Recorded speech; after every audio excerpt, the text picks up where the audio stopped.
This podcast is sponsored by Talkspace. You know when you're really stressed or not feeling so great about your life or about yourself? Talking to someone who understands can really help. But who is that person? How do you find them? Where do you even start? Talkspace. Talkspace makes it easy to get the support you need. With Talkspace, you can go online, answer a few questions about your preferences, and be matched with a therapist. And because you'll meet your therapist online, you don't have to take time off work or arrange childcare. You'll meet on your schedule, wherever you feel most at ease. If you're depressed, stressed, struggling with a relationship, or if you want some counseling for you and your partner, or just need a little extra one-on-one support, Talkspace is here for you. Plus, Talkspace works with most major insurers, and most insured members have a $0 copay. No insurance? No problem. Now get $80 off of your first month with promo code SPACE80 when you go to Talkspace.com. Match with a licensed therapist today at Talkspace.com. Save $80 with code SPACE80 at Talkspace.com. E-commerce business owners know a successful business keeps customers happy. That's why smart retailers use ShipStation. Turn shoppers into loyal customers with cheaper, faster, and better shipping. Manage all your orders and returns in one place and save up to 90% on rates from all the global carriers. Go to ShipStation.com/program to sign up for your free trial. No credit card required, and you can cancel anytime. That's ShipStation.com/program. All right, welcome back to another episode. I'm your host, Leanne Oaten, and thanks for joining me. In this edition, I'm going to be talking about 4 healthy versus toxic ways of communicating, but also what your toxic response is within them. You know me, if you've been around long enough, if you've worked with me, I've been around. If you're new here, I've been doing this work in the Awakening Women space with relationships and narcissistic abuse and women's empowerment since 2019 when I first began Awakening Women. I've been doing work in the counseling and coaching field for over 13 years. So I have seen a lot, I know a lot, I've learned a lot, I've read so many stacks and stacks of relationship books. And I am on the path along with all of you. I am doing my own inner work behind the scenes and a lot more recently. Because when you are in a place of, like when you're really in your power as a woman, then there are no excuses for being sloppy with your personal growth or your healing or whatever that is, whatever that looks like for you. When you truly have awakened and you are evolving, there is no more excuses of I don't have time, no matter how busy you are, because you know, this kind of ties into what I'm going to talk about here is we have to take 100% ownership and responsibility for how we are showing up in every single area of our lives, every area. And so if you are in a relationship that you know is not good for you, you know that it's very unhealthy and destructive and dangerous, even if it's emotionally, psychologically, it still ripples out into your health and body, your money, your work, your purpose, your self-esteem, your children, the way that you mother, your other relationships. It impacts every single area of your life. There's nothing that it does not touch. And so I'm here for the woman who is ready to take ownership for her side of the street. And so the first piece in this healthy behavior versus toxic behavior, and these are the hidden traps that keep you in the cycle. The way that you're responding is keeping you in this pattern. All right. And these are just 4. So number 1, around communication in a healthier relationship. And I always say healthier because 2 people, no matter what, are going to come in with their own shit. And if you've been in toxic, abusive relationships and you were raised in toxic situations and maybe you both had some level of that, or there was just, you know, we don't come out of this life unscathed. Nobody can say, I had the perfect childhood, there was no issues. Some of us were handed more shit than others. But regardless, we all have stuff, right? We're human and nobody is perfect. And I think this can really trip women up because they'll say to me, well, I don't even know what healthy is. And so that's why I wanted to talk about this here today. And so when it comes to communication, a healthier way to know that you're dealing with a basically functioning relationship that has potential, that you can work through things, is that when you're communicating, you're both able to be clear, calm, open, receptive. And you're both able to do that because you're both able to say what it is you need to say in a way that isn't inflammatory to the other person. And even if that does happen, it's not going to escalate beyond belief into the war zone. So disagreements and conflicts don't get ugly. That's the big thing. It doesn't mean everybody's perfect or that maybe something one says might not be triggering on some level. I don't think we can ever get away from that fully. Again, because nobody's perfect. But these things don't go off the rails. They don't go into crazy town. So toxic or unhealthy, dysfunctional or abusive communication turns into yelling, nasty things being said, insult slinging, silent treatment, manipulation, twisting your words, and gaslighting, where it is turned around onto you as the problem, that you are just too much, too this, too that. There's something wrong with you. The way that gaslighting works is that this is not just about two people having different perceptions or opinions. It's that you're always made to feel like you are the problem and that there's something wrong with you in the way that you're interpreting it, the way that you heard it. The fact that you even have a problem with it in the first place is your problem, and it's because of you. So that is toxic as hell. If you have any of that going on in your relationship, it's time to take steps to pull the plug, because that only gets worse as it starts to deteriorate your mental and physical health, ladies, especially as we get into our 40s, late 40s, 50s. We are not as resilient to stress as we get into perimenopausal years. I remember reading that if you go into your perimenopausal, menopausal years in a high stress zone, you are setting yourself up for a wild and crazy ride into menopause. So we need to take our stress levels like deadly serious if we want to live into our older years in a healthy state and living a healthy lifestyle. Our stress is the number one. And I know you've gotten really good at adapting.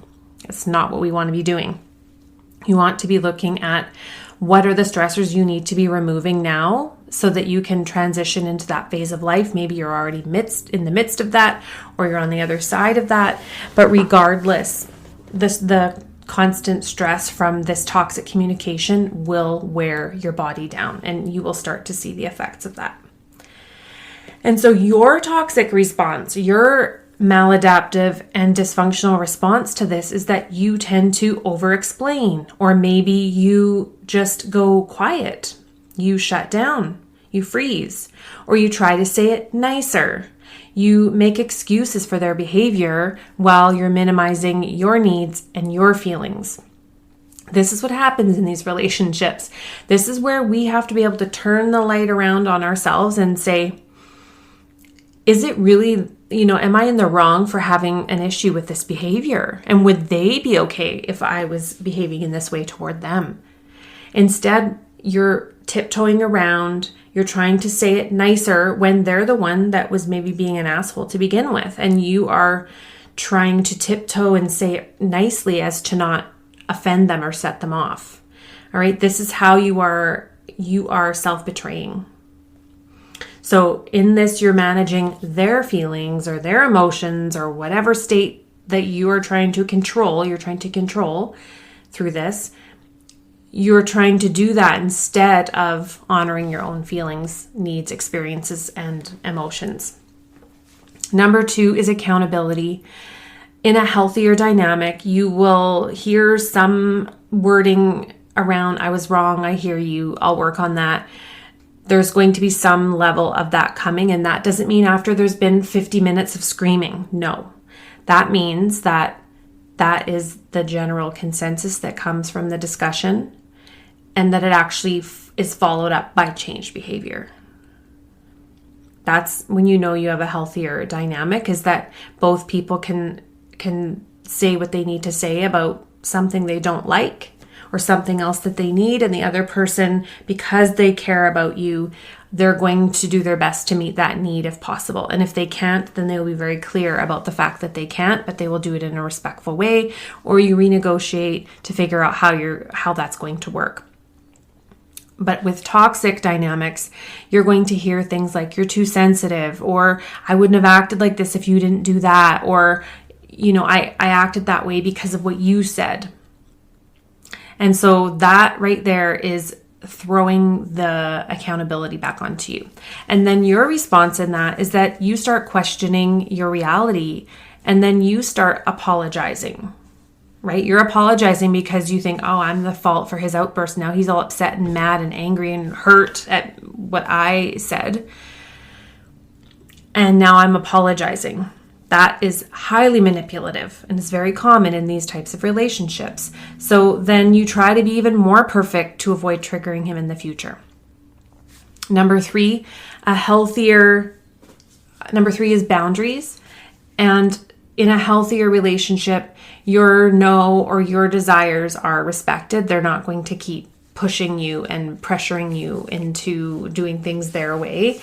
And in some cases, you just have to be firmer with your no. If somebody is trying to convince you to see things their way or do things their way or do something that you don't want to do, this is an opportunity for you to stand in that and be very strong in your boundaries. In a toxic or dysfunctional relationship, your boundaries are seen as threats, not necessarily needs within the relationship that need to be met. And then how you respond in that is you shrink, and you might pull back from those boundaries, or you might try to convince yourself that maybe you don't need to have those boundaries, or that maybe your boundaries are too much, or that you're overreacting, or maybe it's mean and selfish for you to have those boundaries. And so then you people please, and you do more of the tiptoeing and the stuffing your needs down. You second guess your own limits because you're afraid of being too difficult. So that is your response. These are all things you have power over to change, right? And that's why I wanted to share it this way. This is not, I'm being very clear, because I'll have those odd people, odd women here and there that will say I'm victim blaming. I had a 5-star rating, 5-star average rating on my podcast until one person decided to do a 1-star review, and said something to the tune of that it was victim blaming or something like that.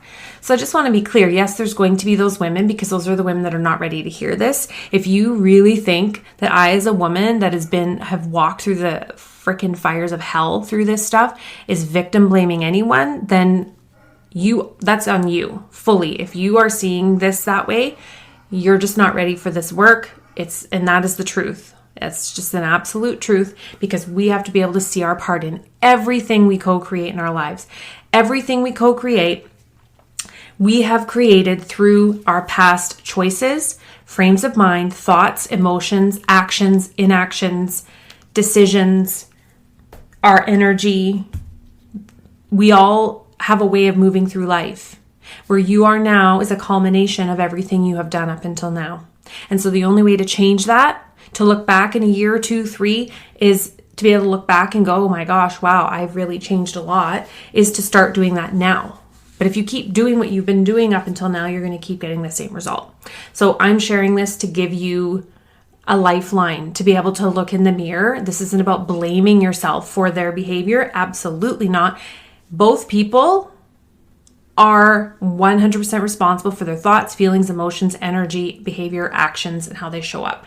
He is 100% responsible for himself. You are 100% responsible for yourself. So I'm speaking to you because you cannot change him. All right.